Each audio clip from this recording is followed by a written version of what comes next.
Welcome to this video all about the AeroPress. Now on this channel we run a little series. It's called the Classics of Coffee. We look at iconic coffee brewers, their invention, their history, how they came to be so popular worldwide. This is an unusual inclusion. It's relatively young compared to most of the other subjects we might look at. It was invented and released only in 2005, but it has come to be a global phenomenon. It's everywhere around the world, it's hugely successful, and we should look at why. Now, it was invented, as I said, in 2005 by Alan Adler. Now, Alan is a serial inventor, and his passion really started with sailboats. He loved sailboats, he wanted to design them, and so he needed to understand aerodynamics. That led him all the way to inventing the Aerobee flying ring. Released in 1985, it's still a classic today. I still have one at home, I still throw them around now and again. And within a year of its release, it had made the Guinness Book of World Records for the furthest object thrown by human hand. At that time, about 320 meters. It has since gone to around 400 meters, which is a very long way to throw something. Now, the AeroPress came much later. It came out of Alan's frustration with not being able to get a good single cup out of a small domestic coffee brewer. You know, those things were typically designed to brew maybe 6 to 8 cups, and no matter what he did, he could not get a single serving out of one that tasted good. That frustration led to the invention of this, the AeroPress. As I said, it was released in 2005, but it didn't really find popularity until more like 2008. And I think some context is really important here from the wider specialty coffee industry.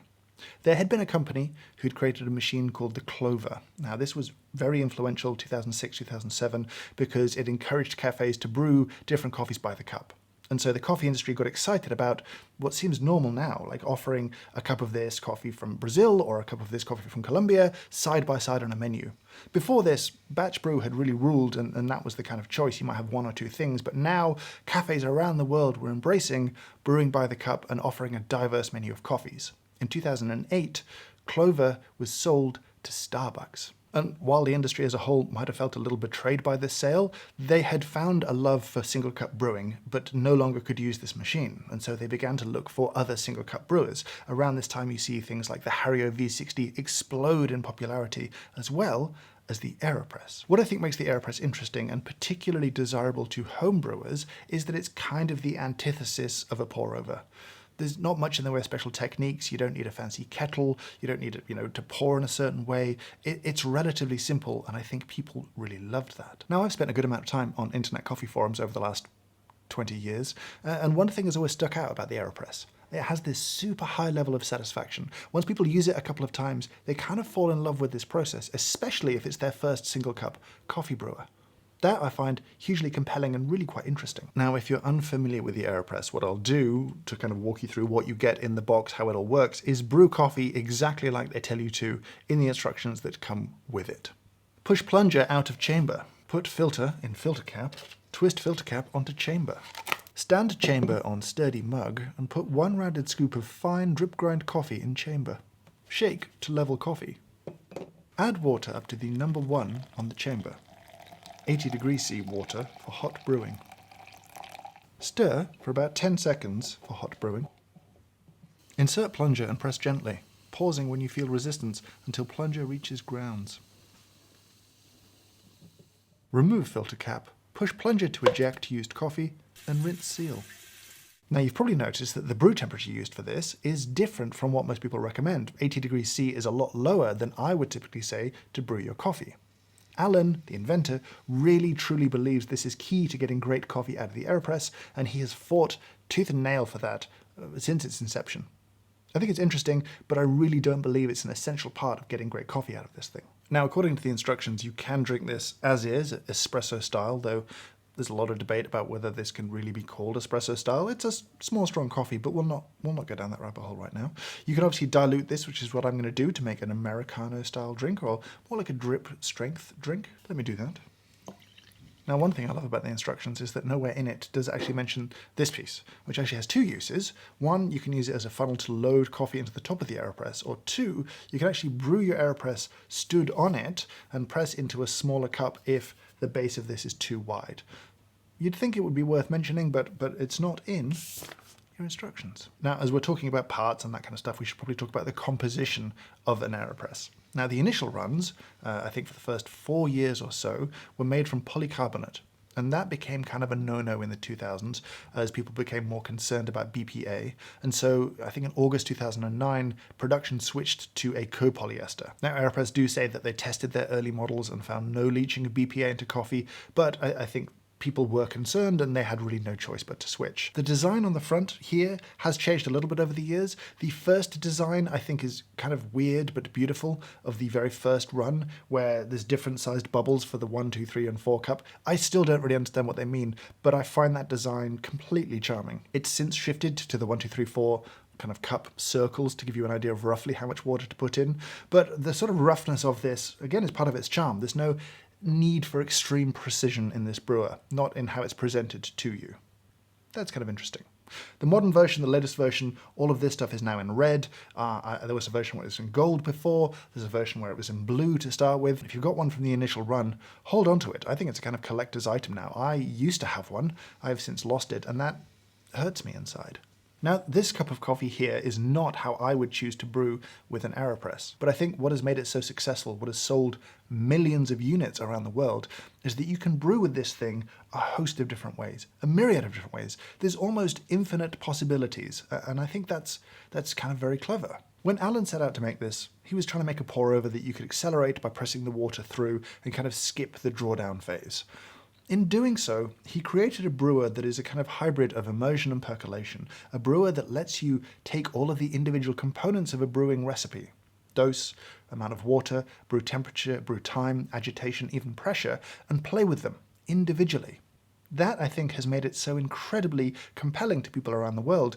Plus, it's relatively cheap, it's lightweight, it's almost impossible to break, it travels very easily. It's a compelling offering all round. But while I think it's easy to brew good coffee with, I think it's actually a very difficult brewer to truly master. But that brings me, in an unexpected way, to the World AeroPress Championships. Because the idea that you could have a global competition running year after year dedicated to just one single cup $30 brewer is kind of mind-bending. It started in 2008 in a little room off to the side of Tim Wendelboe's cafe, and 3 people, all from Norway, took part. And it was called the World AeroPress Championship, in part to mock Americans for having the World Series when really it's just their baseball league. And they felt, well, why can't we call it the World AeroPress Championships? This was a competition where all you had to do was brew a cup of coffee that tasted good with the AeroPress. That was it. There was no performance, there was no expense in kind of preparing for these competitions. You turned up and you brewed, and the best cup won.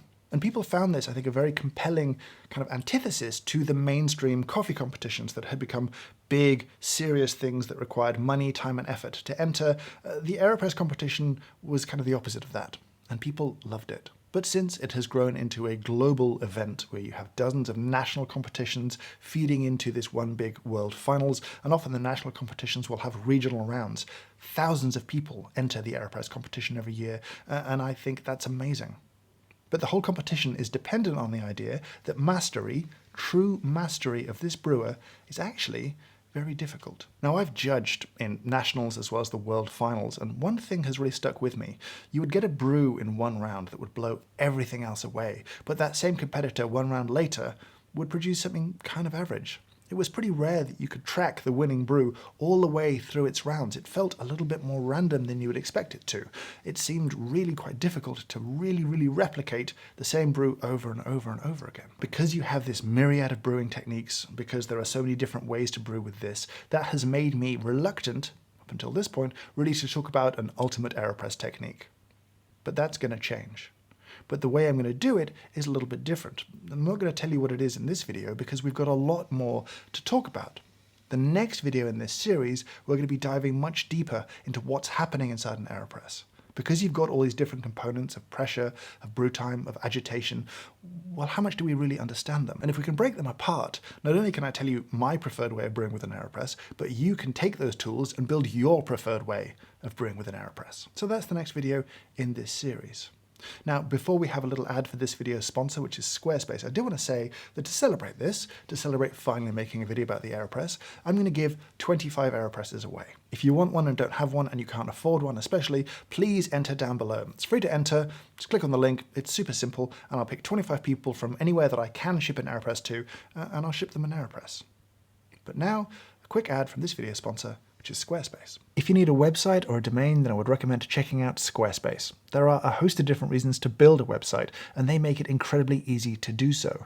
Maybe you need a portfolio for your photography or video. Maybe you wrote a book and you want to share that. Maybe you've got a beautiful cafe and you want to showcase what it is that you do so well. Starting with one of their many modern templates, you can quickly and easily build something that looks stunning, and it's a full-featured website. If you want to collect emails for a newsletter, that's built right in. If you want to make sure it looks beautiful on mobile, that's built right in. But don't take my word for it.